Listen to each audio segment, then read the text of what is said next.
Aujourd'hui, j'aimerais répondre à la question que m'a posée une des personnes qui suit mon enseignement depuis plusieurs années. Et elle me dit ceci. J'ai remarqué que tu aimes faire des jeux de mots lorsque tu parles de la magie. Tu dis souvent l'âme agit.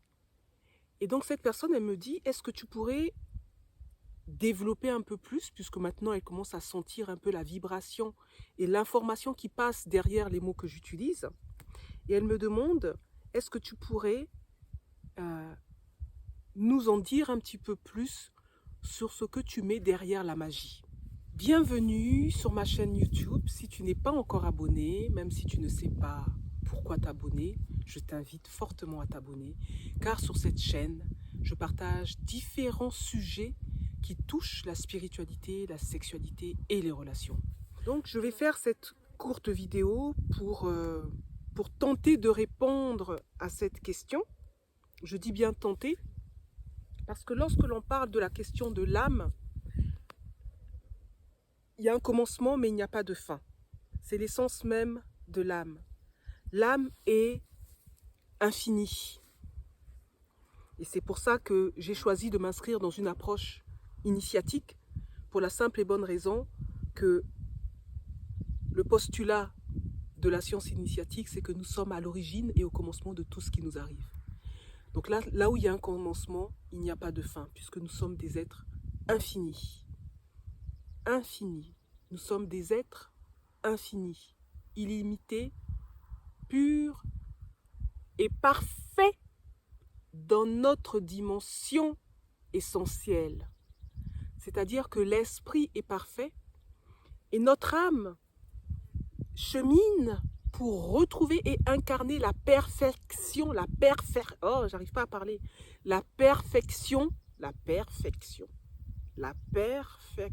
je ne sais plus dire la perfection. Oh là là. Bon, ben je ne ferai pas de montage là-dessus. La perfection. Eh bien voilà, la perfection. Mais en fait, la perfection. La perfection. Bon, j'étais en train d'aller chercher un peu qu'est-ce qu'il y avait derrière le Père qui est parfait. Mais bon, c'est pas le sujet. Donc du coup, notre âme est là pour incarner la lumière de notre essence. Et pour ça, elle chemine de vie en vie pour accomplir ce qu'elle n'a pas pu accomplir dans les autres vies. Ce qu'elle porte comme inaccompli par rapport à l'héritage qu'elle a reçu de sa lignée. Et oui, voilà, je viens de donner un mot. J'en parle souvent dans mes webinaires, et particulièrement, je crois, dans un webinaire que j'avais fait, je ne sais pas si elle est encore sur ma chaîne YouTube, où je parlais des mémoires transgénérationnelles, ce que nous recevons de notre lignée. Et l'une des choses principales que nous recevons de notre lignée, c'est notre sang. Et oui, le sang. Donc, après avoir introduit ce que j'aimerais vous partager dans cette courte vidéo, et si ce n'est pas court, j'en ferai d'autres, et j'attendrai qu'il y ait une demande pour que je puisse élaborer tout ça lors d'un atelier. Ce ne sera pas lors d'un webinaire parce qu'il y a énormément de choses à dire, et il y a des choses que je ne pourrai pas vous dire lors d'un webinaire parce que ça reste des choses que je choisis de ne réserver qu'à des personnes qui sont engagées dans les différents processus que je propose. Pour la simple et bonne raison qu'il y a quelqu'un qui s'appelle Jésus et qui est dans la Bible, le livre sacré des chrétiens, qui a dit « Il ne faut pas donner de perles au pourceau ». Bon, allez méditer sur cette question. Que je continue à méditer là-dessus. Moi, je vous assure, je suis dans cette méditation depuis plusieurs années déjà. Parce que je me sens très concernée par la question, sur mon positionnement par rapport à ça. Je ferme la parenthèse. Donc, je vous disais que pour la petite histoire, j'ai travaillé, pour ceux qui ne le savent pas, pendant plusieurs années en tant que technicienne de laboratoire, et j'ai eu le bonheur de pouvoir travailler dans un domaine d'activité qui était en pénurie. Donc je changeais de boulot comme je changeais de chaussettes quand je voulais, quand je m'ennuyais, que j'avais fait le tour, j'allais voir ailleurs, ou que j'avais la possibilité aussi, pour payer toutes les formations que j'ai faites pendant toutes ces périodes-là, je travaillais dans plusieurs... je travaillais à l'hôpital, je travaillais dans des cliniques, je travaillais dans des labos privés et dans différents services. Et l'une des choses que je faisais dans le cadre de ma fonction, c'était de prélever du sang. Eh oui, eh oui, eh oui, eh oui. Je prélevais du sang. Ben oui, je touchais le sang, je manipulais le sang, je faisais des analyses avec le sang, le sang, le sang, le sang. S-A-N-G, le sang, le sang. Le sang, eh oui. Donc j'étais baignée par ma profession dans le sang. Mais à l'époque où je prélevais du sang, je n'étais pas consciente de la réparation que je faisais par rapport à mon histoire d'âme. Donc pour ceux qui connaissent un petit peu ce que j'ai déjà partagé dans des cadres de groupe privés, vous savez ce qu'il y a derrière. Et un jour, j'ai rencontré un monsieur.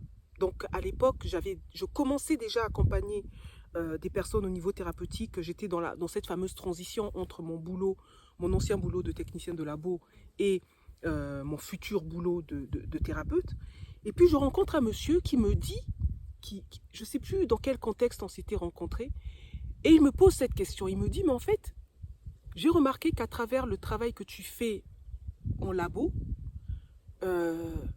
puisque je lui avais partagé en fait les résultats, surtout pour les filles, les femmes qui avaient des difficultés à avoir des enfants ou qui faisaient des différentes inséminations ailleurs, et quand elles venaient dans ce labo-là, il y avait toujours des résultats positifs, 100%, alors qu'il n'y avait pas de résultats ailleurs. Et donc, moi, je voyais bien la conscience que je mettais à travers les gestes que j'avais, l'accompagnement que je pouvais avoir, entre guillemets, avec ces personnes-là, puisque je ne faisais pas que prélever du sang, il y avait également une écoute, il y avait vraiment quelque chose de particulier dans ma posture en tant que technicienne de labo.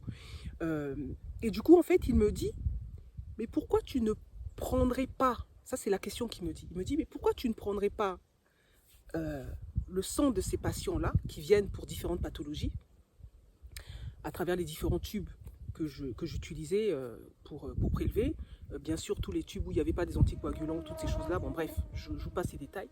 Pourquoi tu ne prendrais pas le sang de ces patients, c'est-à-dire le sang pur, et que tu ferais, entre guillemets, un travail directement sur le sang des patients, à distance. Ou que quand on avait le sang des patients en labo, eh ben, d'envoyer des pensées de lumière et d'amour et de guérison. Donc quand il m'a dit ça, j'ai été choquée. J'ai été choquée par sa question. Oups, il y a le téléphone qui est tombé. Voilà, c'est du direct.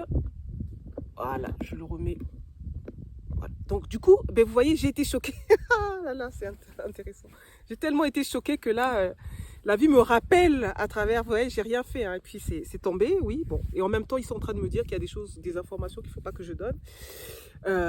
En fait, j'ai été choquée par sa question parce que ce choc que j'ai eu me renvoyait à toutes ces mémoires en lien avec mon âme par rapport à tout ce que j'ai pu faire en lien avec le sang. Voilà, je le dis. Mais au moment de mon choc, puisque moi, à l'époque, j'étais encore plus dans un espèce de...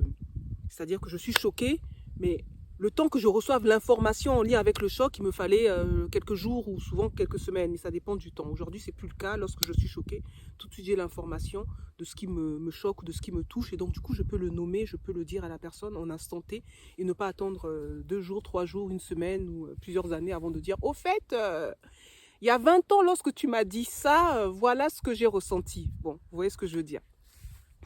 Et en fait, à travers ce choc, cette personne venait réveiller chez moi des mémoires en lien avec mon histoire d'âme et en lien avec tout ce que j'ai pu faire avec le sang. Et donc, du coup, c'était évident pour moi que la question, c'était juste non. Et la deuxième raison, c'était parce que je n'avais pas à faire un travail sur le sang des patients, sachant qu'ils ne m'ont pas demandé. Ils ne m'ont pas demandé. Donc, du coup, faire ça, ce serait transgresser des principes et des lois. Donc, comme j'étais déjà inscrite sur une voie initiatique et que je connaissais, que j'étais en train d'actualiser les principes et les lois en moi, donc c'était évident que c'est des choses que je ne ferais pas, même si c'était au nom du bien de X ou Y, c'est des choses que je ne ferais pas.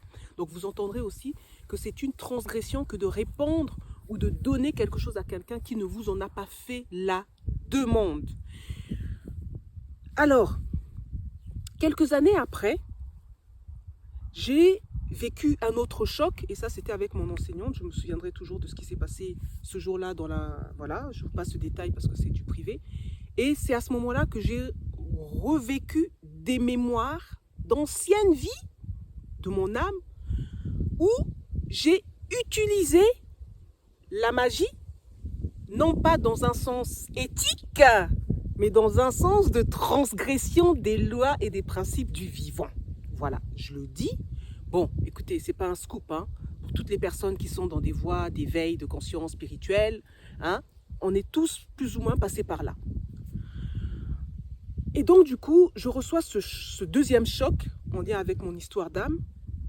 Et dans ce choc que je reçois, où je vois ce que j'ai pu faire, et en même temps, je vois toute la puissance et toute la beauté qu'il y avait derrière, non seulement en termes de réparation, mais également en termes de réanimer plus ou moins le vivant. Je le dis comme ça, mais je ne rentre pas dans les détails de ça.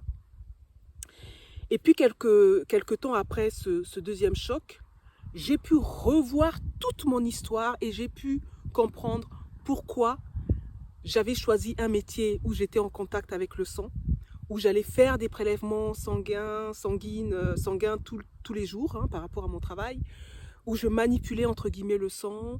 J'ai pu voir qu'est-ce qui m'avait emmené à faire ce travail. J'ai pu voir lorsque j'étais petite, une fois il y avait une espèce d'accident là, je sais pas où, et puis il y avait du sang et du coup j'étais dans une espèce de traumatisme et tout ça par rapport à la vue du sang et comment finalement, quelques années après, je me suis mise à voir le sang tous les jours, hein, je dirais presque ça. Et aujourd'hui, en tant que thérapeute et formatrice, je me rends compte de la place que j'ai toujours dans cette lignée de sang et de réparation par rapport à toutes ces mémoires qu'il y a. Donc, vous voyez pourquoi, jusqu'à présent, je n'ai pas fait de vidéo à ce sujet, mais que je jouais avec les mots en disant la magie. Et pour toutes les personnes qui ont fait et qui font des stages en présentiel avec moi, savent que nous sommes réellement dans la magie. Oui, je le dis. Parce qu'en fait, la magie, c'est quoi? C'est juste le vivant.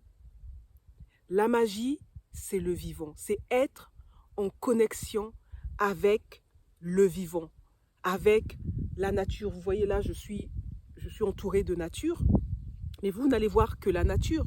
Vous ne voyez pas tous les éléments qui sont avec moi, tous les éléments, tous les êtres qui peuplent la terre, tous les êtres qui peuplent le vent qui circule, tous les êtres qui peuplent le soleil. Mais j'ai déjà fait pas mal de choses autour de ça, autour du soleil.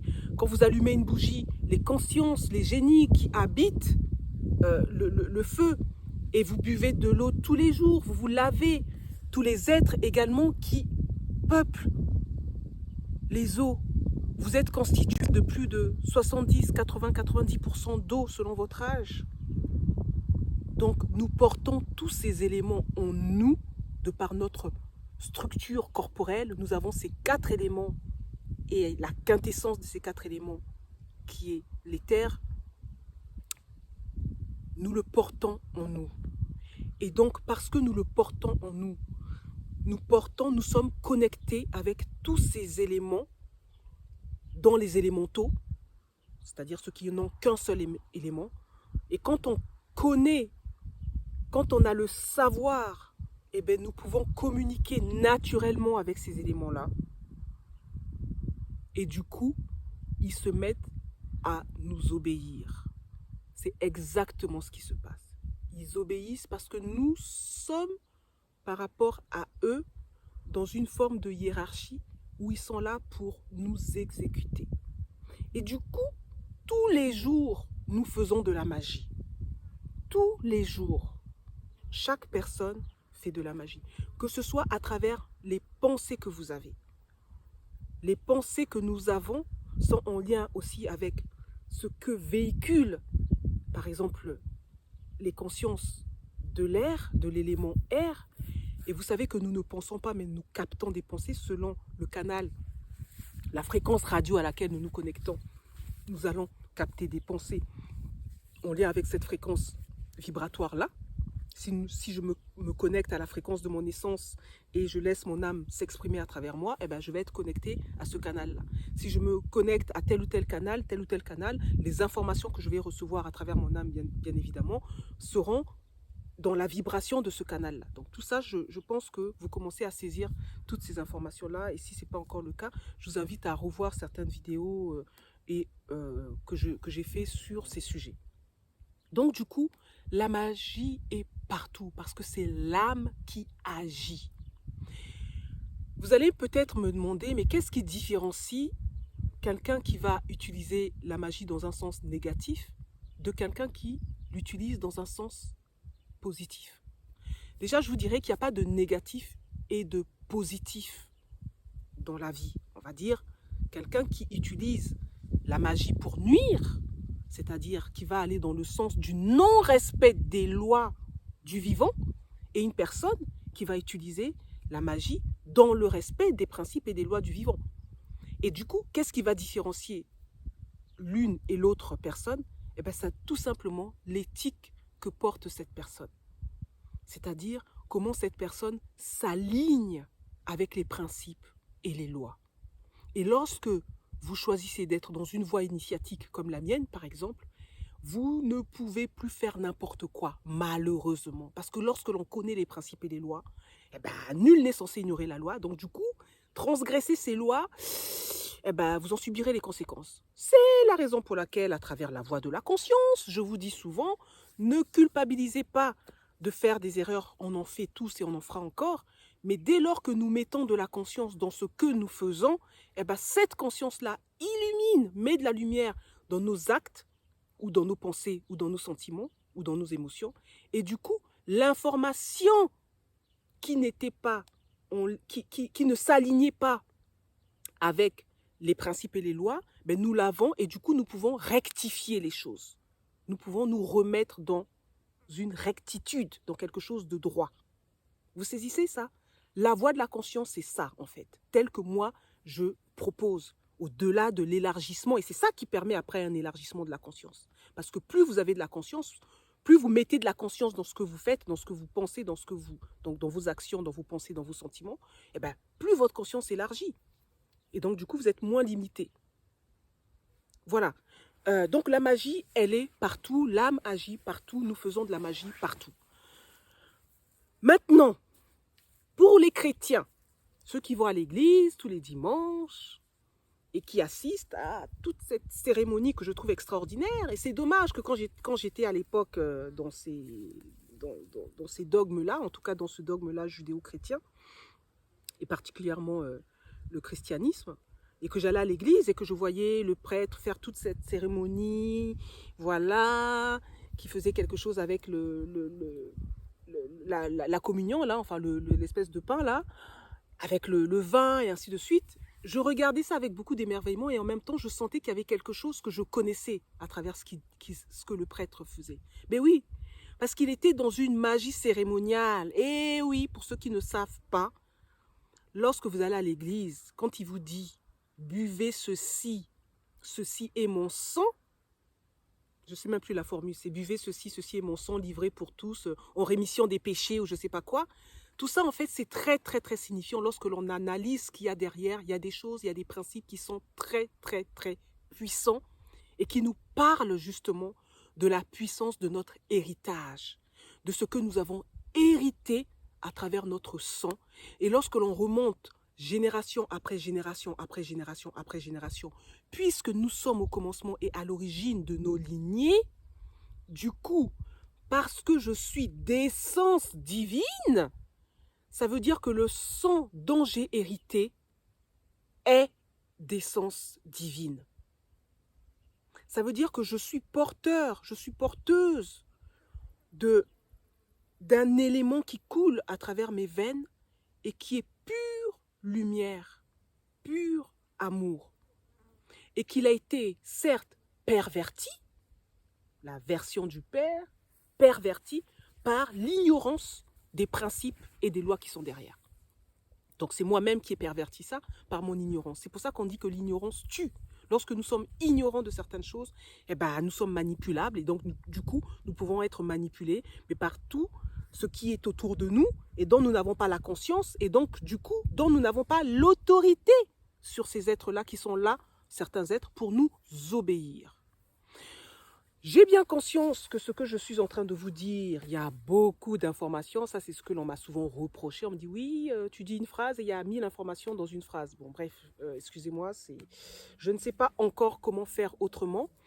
C'est la raison pour laquelle je vous invite à réécouter, à prendre le temps, non pas forcément de chercher à comprendre avec votre intellect, mais de sentir la résonance. Et je le dis très souvent et toujours, que ce soit dans les webinaires ou dans les ateliers et les stages que je propose, quand je donne une information, il ne faut pas croire ce que je dis, sentez si ça résonne. Parce que l'endroit où ça résonne, c'est au niveau de la résonance du cœur. Ça veut dire qu'il y a quelque chose au niveau de votre âme qui est touché parce que vous le connaissez déjà et donc du coup vous allez l'actualiser dans un savoir qui est le vôtre.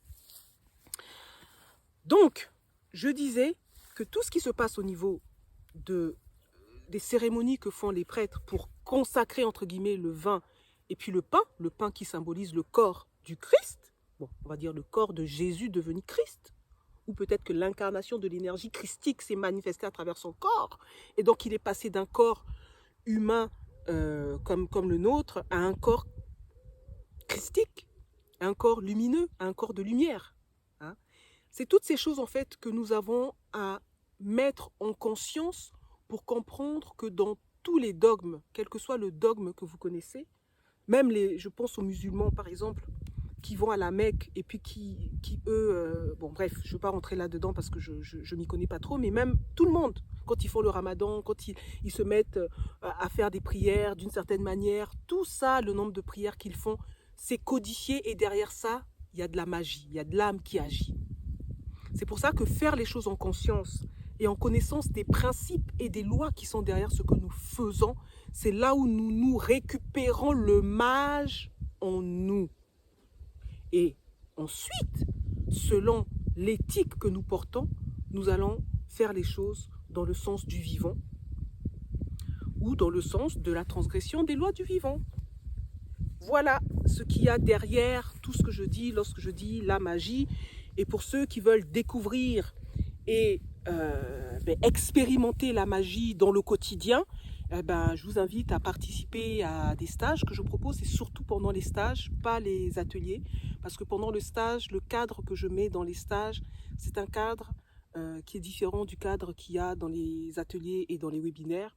Et étant donné que j'appelle des personnes, enfin en tout cas dans mon travail d'âme, les personnes qui viennent cheminer avec moi, c'est des personnes qui sont en résonance avec le chemin initiatique que j'ai choisi de prendre et à travers la voie de la conscience.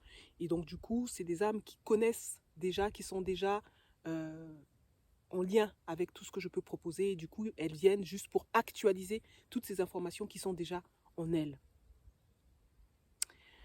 Voilà ce que je peux dire par rapport à ça. Et lors du prochain stage qui aura lieu du 17 au 19 pour le niveau douceur et du 17 au 22 septembre de cette année, donc 2021, qui va ouvrir le début du cycle 2021-2022 par rapport au travail que je propose à travers le cycle des saisons, cet accompagnement de groupe. Nous allons donc commencer à aller un petit peu plus loin avec ces questions de magie.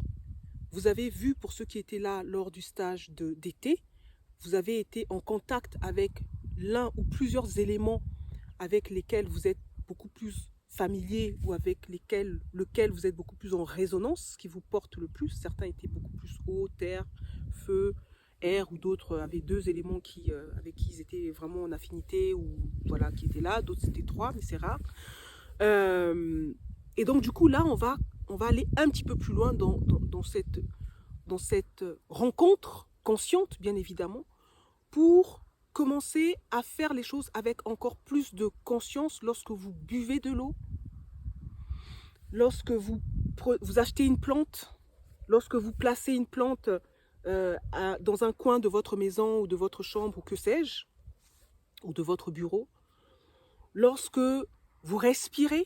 Hein, vous savez que je travaille beaucoup pour être formée en respiration consciente. On fait beaucoup de respiration, que ce soit en eau chaude ou à sec. Et là, du coup, on va énormément utiliser la respiration, beaucoup, encore plus, pour toucher cette énergie akashique, là, cette essence, cet éther, hein, ce côté éthérique. Et c'est à travers la porte de l'élément air que nous allons accéder à ça.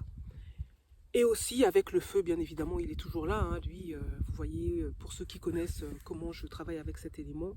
Voilà, donc nous allons aller un petit peu plus loin, mais dans une compréhension déjà bien assise, c'est-à-dire à travers les différentes expériences que vous avez déjà faites, pour ceux qui ont déjà cheminé avec moi, et pour les nouveaux, vous allez rentrer dans le bain, parce que si vous arrivez, c'est que votre âme est prête à aller un petit peu plus loin, et nous allons ouvrir, je dirais, les portes de l'invisible, mais qui est déjà là. Et qui n'attendent que vous pour que vous les reconnaissiez à l'endroit où ils sont. Et lorsque l'invisible, je ne sais plus qui a dit cette phrase-là que je trouve extraordinaire, je ne pourrais plus vous la dire correctement, mais c'est un peu ça. Éventuellement, je la mettrai en... Je citerai exactement cette phrase parce qu'elle est joliment dite. En fait, cette phrase veut dire que lorsque l'invisible voit que vous savez, en gros, l'invisible apparaît. Alors que l'invisible est déjà là, mais en gros, ça, parce que nous reconnaissons et que nous savons que tous ces êtres-là sont là, et bien du coup, ces êtres commencent à apparaître. Non pas avec nos yeux physiques, puisque nos yeux physiques, vous savez qu'ils sont limités par rapport à la structure corporelle de la matière que nous portons, mais nous commençons à voir réellement avec l'œil, ce qu'on appelle l'œil spirituel. Voilà, bon, ben, j'avais dit que ce serait une courte vidéo, elle fait environ 26 minutes, 27 minutes. Je souhaite que toutes les informations derrière les mots que je vous ai partagés vont résonner avec votre âme et éventuellement, selon vos questions, je pourrai développer un petit peu plus sur cette question. Et puis, je pense que maintenant, les gens qui vont à l'église ne mangeront plus le corps du Christ n'importe comment. Voilà. Alors, j'avais une autre information à dire également lorsque je vous partageais. J'ai oublié, je vais faire un petit... Voilà, je vais redire un petit peu ce que j'ai oublié de vous dire. Vous savez que je suis issue d'une tradition malgache, hein, de par ma mère. Je suis malgache de par ma mère. Et à Madagascar, ils font encore malheureusement des sacrifices d'animaux. Je dis bien malheureusement, puisque moi, depuis plusieurs années, je ne suis pas pour les sacrifices d'animaux et je dirais que je ne l'ai jamais été. Je suis née dans une tradition qui le fait et j'ai fait tout un travail pour me libérer de cette tradition-là à cet endroit-là et pour pouvoir l'actualiser autrement. Parce que je pense aujourd'hui par rapport à l'ère du Verseau dans laquelle nous sommes et que nous sommes en train d'aller de plus en plus, nous n'avons plus besoin de faire des sacrifices d'animaux. Nous n'avons plus besoin de verser du sang pour recueillir, oh là là, je ne sais plus parler français moi, pour recueillir la substance magique qu'il y a dans le sang, puisque vous avez compris que le sang porte l'incarnation, enfin l'essence divine, vous avez compris. Faites des liens. Mais en fait, derrière tout ça, il y a des principes qui expliquent ces choses-là et qu'on comprend pourquoi dans l'ère du poisson et dans l'ère du bélier et dans les autres ères, ils utilisaient les sacrifices des animaux et avant ça, vous savez que c'était des sacrifices humains. Donc je ne vous apprends rien, vous n'avez qu'à lire la Bible, hein, quand on voit Abraham qui va prendre son fils issu de Sarah pour le mettre, voilà, pour le ligoter et puis le donner à Dieu. Il est presque en train de vouloir le sacrifier. Hein, vous voyez? Et puis finalement, il y a un archange qui arrive et qui dit non, finalement laisse-le, c'est bon. Je vois que tu es complètement, voilà, connecté à moi, mais tu peux prendre cet agneau-là. Donc à la place d'Isaac, il a pris l'agneau. Donc on est passé, donc c'est une façon de dire que nous sommes passés du sacrifice humain et que depuis Abraham, on a arrêté plus ou moins, c'est symbolique, hein, c'est que des histoires, hein, c'est des contes hein, pour les enfants. Enfin, pour les enfants humains qui veulent être infantilisés, ne pas voir les principes qui sont derrière toutes ces belles histoires. D'accord? Donc, du coup, nous sommes passés du sacrifice humain. Hein, et avant, c'était même les vierges. Plus tu étais vierge dans le sens pur du thème, plus ton énergie sexuelle était très... Bon, bref. Donc, du coup, nous sommes passés des sacrifices humains à des sacrifices des animaux. Et même s'il y a d'autres qui font encore des choses un peu... en dehors des principes et des lois dont je vous parle. Donc du coup, c'est par rapport à ça aussi que je vous expliquais que ces histoires du sang, le fait d'avoir travaillé en labo et le fait d'avoir revécu certaines mémoires, oui, je suis issue d'une tradition où on fait encore ça, même si ça se fait en conscience, parce que je le dis bien dans la lignée en tout cas de ma famille à Madagascar, c'est fait d'une certaine manière en conscience, c'est pas n'importe qui peut voilà, faire ce sacrifice à l'animal. L'animal n'est pas choisi par hasard et il y a des incantations, il y a des prières qui sont faites pour accompagner l'âme. Bon bref, vous voyez toutes ces choses-là. Je ne rentre pas dans le détail. Donc voilà, moi je ne fais pas de sacrifice d'animaux, mais j'utilise les principes qui sont derrière le sang. Et pour les femmes qui ont fait le stage avec moi, savent tout le travail que l'on peut faire avec le sang des lunes. Et ça, c'est aussi quelque chose que je vous dis là pour celles qui sont intéressées. Pour les femmes, ce sera au printemps de l'année prochaine, 2022, où je vais réouvrir tout cet accompagnement autour de l'œuf de Yoni, autour de, voilà, de toute cette dimension du féminin sacré, entre guillemets. Et donc, du coup, il y aura tout ce travail sur le sang des lunes. Et oui, nous avons, en tant que femmes, pour les femmes qui sont encore lunées, excusez-moi, pour les femmes qui ont encore le sang des menstrues, je trouve ça un peu bizarre, dire menstrues. Bon, bref, qui ont le sang des lunes, hein, vous aurez saisi ce que je veux dire, les règles, hein, les fameuses règles. Voilà, je vais accompagner toutes ces femmes et surtout les femmes qui sont mamans. Voilà, donc je vais poursuivre ce que j'étais en train de dire parce que ça a coupé, j'avais plus de place sur mon portable. Désolée pour cette coupure. Donc en fait, j'ai invité particulièrement les femmes qui ont des filles, qui ont des enfants, qui n'ont pas encore leur lune, à vous inscrire à cet accompagnement que je vais faire, car il est essentiel pour toutes les femmes d'initier leurs jeunes filles qui voient leurs règles pour la première fois, qui voient donc leur lune pour la première fois, à comment rentrer en contact avec le sang, ce premier sang. Vous savez que tout est au commencement, hein. Finalement, on revient toujours à la même chose. Tout est au commencement. Et lorsque l'on commence quelque chose, c'est ça qui va plus ou moins ouvrir le chemin de ce qui sera suivant comment nous avons fait les choses. Et vous savez que le sang des lunes et le sang chez la femme est essentiel, porte une puissance extraordinaire lorsque l'on sait ce qu'il y a derrière. Donc je ne vais pas en dire plus.